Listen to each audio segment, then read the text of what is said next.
All right, team, welcome to another episode of Bass Top, sponsored by MentorMilitary.com. And this is a part of a series concerning relief for cause evaluation reports. Today we're going to discuss how to prepare a relief for cause evaluation report. But first, let's back up and make sure this is a proper action to take. Are you sure relief for cause report is the proper course of action? Can it be handled by counseling, coaching, and mentoring the leader? Can the leader receive a change of rater report that is average, basically a show up in color report, meaning it states they barely got by? Or has this person acted in an illegal, unethical, immoral, or unsafe manner that mandates a relief? Make sure you stick around until the end. This episode has a lot of valuable lessons learned in it, as there's very little doctrine on relief actions, and therefore there are usually a lot of mistakes made when completing this type of report. First, remove your emotions and look at the facts. Is a relief for cause really called for at this point? If you have doubts, then you most likely have an alternative. But if it's based on facts and you have no doubt in your mind, then perhaps the relief is the way to go. What is the reason for the relief? Is it inefficiency, misconduct, willful neglect? What actions do you need to take to initiate a relief for cause? In most cases, a relief action is preceded by counseling. Therefore, you should conduct counseling to provide the leader the opportunity to recover. In accordance with AR 600-20, this requirement can be waived if it's considered to be inappropriate for the situation. There is almost no guidance on how to conduct relief for cause counseling. Here is a method that we devised along with our local JAG that I believe was fair and just to both parties. First, the rater would provide a complete initial counseling. This counseling would tell the soldier what is wrong, what must be corrected, and what was required to achieve the standard. The rater would then counsel the soldier every week, meaning every 5 working days, and continue to counsel the soldier in this manner for 30 days. This means the soldier will have 1 initial counseling and 3 follow-up counselings. The follow-up counselings need to describe what the soldier is doing well and what still requires improvement. If the leader has made significant progress or is performing to standard, the issue is resolved. Should the leader's performance backslide, there's no need for additional counseling and you can proceed straight to generating a relief for cause report. Once the counseling is complete and it is determined a relief for cause report is required, obtain an updated copy of the leader's support form. Review the support form and make sure it is accurate, as you will use this to develop a fair and just report. You have a duty and responsibility in accordance with AR 623-3 to prepare a fair and accurate report as it pertains to the whole soldier. Therefore, you must give them credit for what they did well. It is possible for a leader to excel in a specific area and still receive a relief for cause report. Next, you better know how to think critically and look at the facts, because you will need to write to the facts. If you truly believe a relief action is warranted, the last thing you need is for it to be overturned on appeal. So get the facts and be able to write to the facts so that there is absolutely no question that the relief action is justified. Hey, if you like what you're hearing so far, reach down and slap that subscribe button. Leave us a comment about today's episode and or a subject that you want to hear something about in the future. Also, I've placed some links in the description below to some leader development products. Feel free to check those out. If you need help rebutting a relief for cause, preparing a commander's inquiry, or appealing an evaluation report, contact me using my email address in the description below. Next, determine what part of the evaluation report the relief action fits in. It may seem appropriate in numerous places, but you only have to reference the action 1 time in the report. It makes no sense to reference the same behavior 3 to 5 times or in 3 to 5 places. This simply is not fair. It's just vindictive. Find the place that fits best and write a solid, factual, unquestionable statement and check the appropriate block. For example, let's say a leader got a DUI.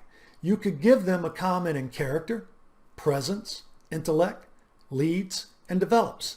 Does that really make sense, mentioning the same event in multiple blocks? If a soldier had received an Army Achievement Medal from the commanding general for exceptional performance, would you put that in multiple blocks? Absolutely not. Treat the soldier the way you want to be treated, with dignity and respect, compassion and empathy. If you have to hammer them, then hammer them in one place and move on. Know what to say and how to say it. Remember, this is a serious issue that will impact the soldier's career and their personal life. Now that you've written a fair and balanced report based on the whole soldier concept in accordance with AR 623-3, which means the leader received credit for what they did well and their substandard performance, you need to back up and read the report again. Does it seem like you are bashing the leader and simply destroying them? If so, the report is probably too strong and most likely unfair. I have found the best way to provide a relief for cause report is to give the leader a report slightly better than they deserve, but still hold them accountable. This does two things. First, you're not beating on the soldier and degrading them beyond what is necessary, but should the soldier request a commander's inquiry and/or appeal, you have evidence that shows the report could have been far worse. This also helps if the soldier is claiming unfair treatment or reprisal against you. Once the report is complete, the senior rater and rater need to ensure they are in agreement and both feel the report is just, and then send it to the reviewer. The reviewer acts as an honest broker to determine if the report is sufficient and/or make recommendations for potential changes. If the leader is an NCO, it's best to have the Command Sergeant Major, First Sergeant, and/or Commander take a look at the report to ensure they feel it's fair, just, and can be supported by the facts. Once the review is complete, it's time for the rater and senior rater to bring the leader in and ask them to review the report. This can be done electronically, but in my opinion, it's more professional to do this with the leader present so you can discuss the report. Once the discussion has taken place, give the leader a reasonable period of time to reflect upon the report and make any comments concerning errors or oversight. Then, the report is re-examined by the rating chain. If changes are required, they are made. Then the report is forwarded to the rated soldier for final review and signature.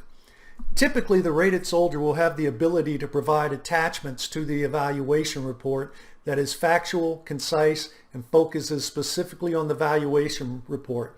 Basically, they're going to be able to provide their side of the story in the attachment. So now it's time to file the report. Keep in mind, relief for cause reports are rarely done, so there is very little guidance on how to do them properly. So make sure your ducks are in a row.